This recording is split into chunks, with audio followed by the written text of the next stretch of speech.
Hey everybody, Rob Nelson. Today I'm going to show you how to take a series of drawings and turn them into this.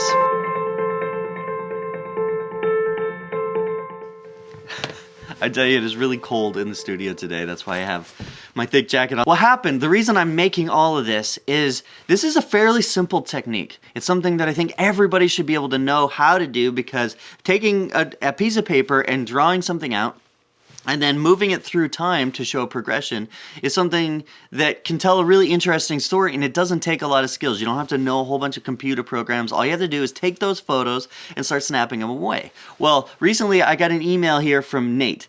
Nate said, I took all these photos, took me like a month to do, and I have no idea how to start putting them together.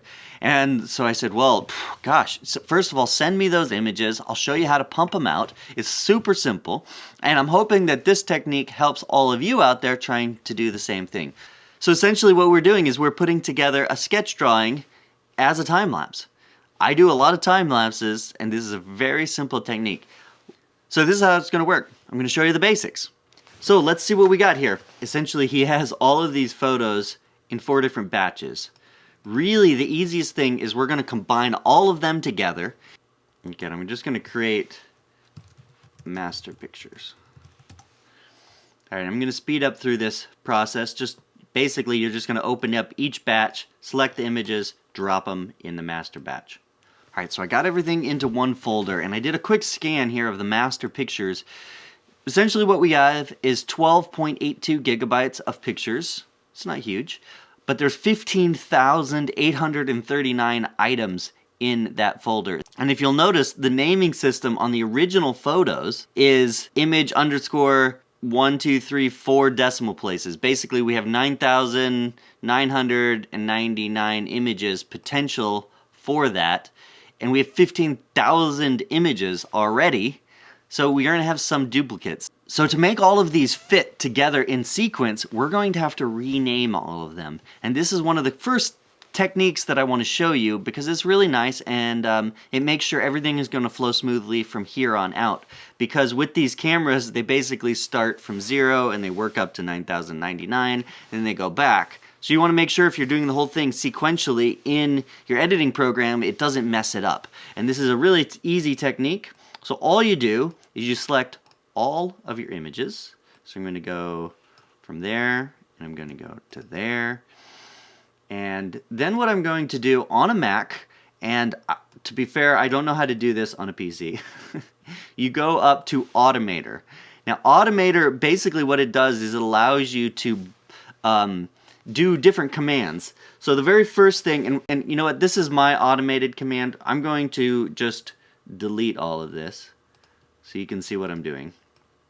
First of all, if you go to bring in a bunch of images, right? So we'll do that. And I drag them in just like this.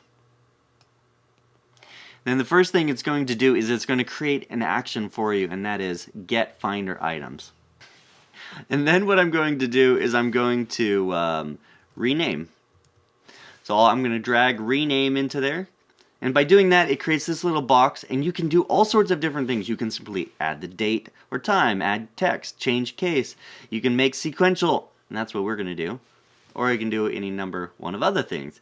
So instead of taking the existing name, we're going to make it a new name. We'll call this drawing. Okay, now here's the key thing. We want to make all the numbers 5 digits long, and that will allow us to have enough in the sequence to make the whole thing work.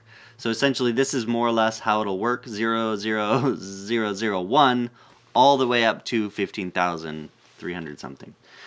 Alright, now the one extra step that we have to do here is we have to sort it. So I'm going to look for sort finder items. Now there's so many different things you can add in here. And I know which ones I'm looking at, but go through if you're new to Automator and start looking for all of these different action commands. It's a very powerful program to allow you to sort your files.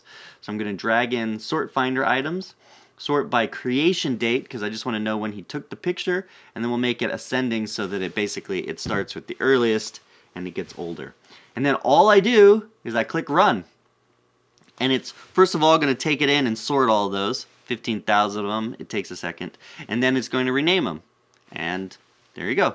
It did it just like that. Now here's something I want you to think about. We have over 15,000 images here. If you have 15,000 images at 30 frames per second, essentially you have about 500 seconds worth of image, or 8.5 minutes.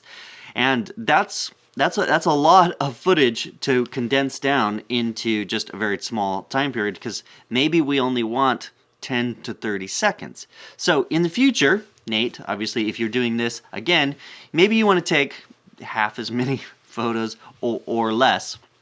Just something to think about. Now that you've done your first one, you can start condensing it down. This isn't a problem though. It's pretty difficult on the computer to process all these images. Fortunately now we have them all in sequence, and we can see that over here in the Finder. So essentially this is what I'm going to start with. A whole series of drawings starting at 00001 all the way down to over 15,000. You can see here.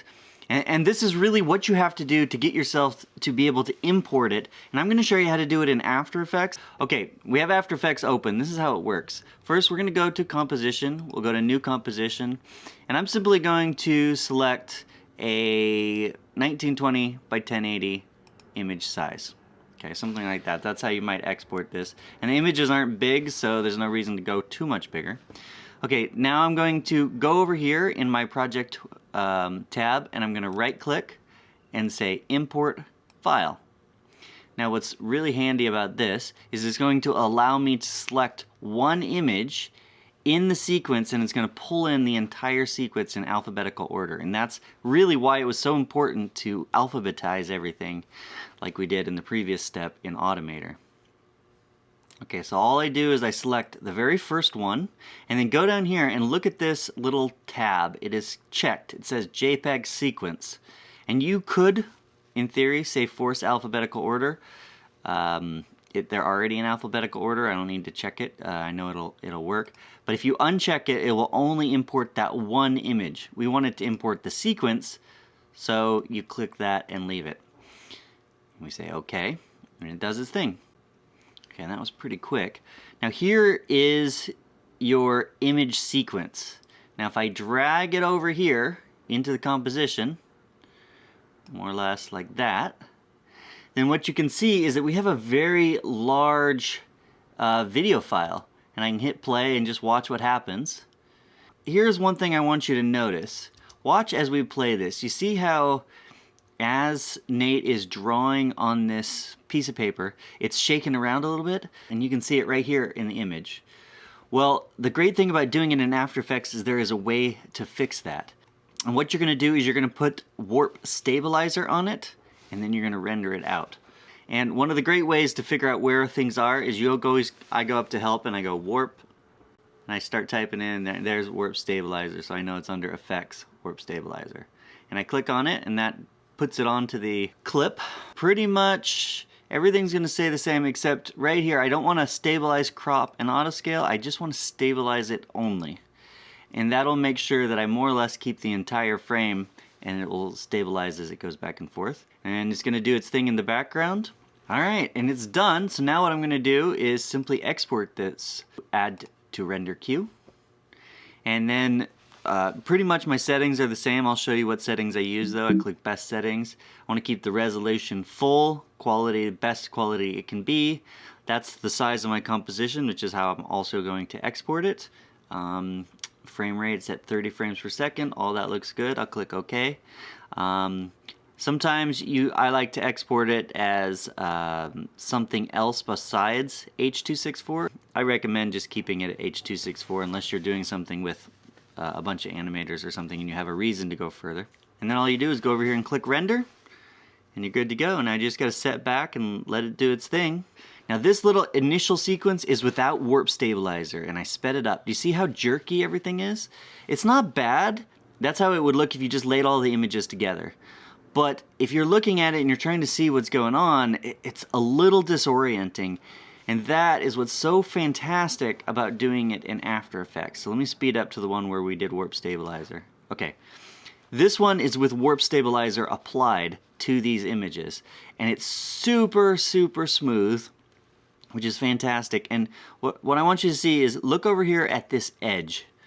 This edge is actually the edge of the JPEG image, which After Effects is sliding around and moving so that it's more or less locked on to this part of the image.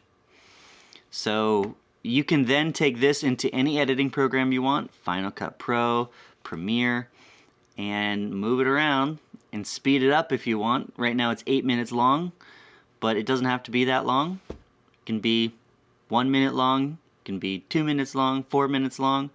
It could be 10 seconds long, depending on what platform you're wanting to put it on. Alright, thanks for watching everybody. This was just a quick tip. We'll see you next Tuesday.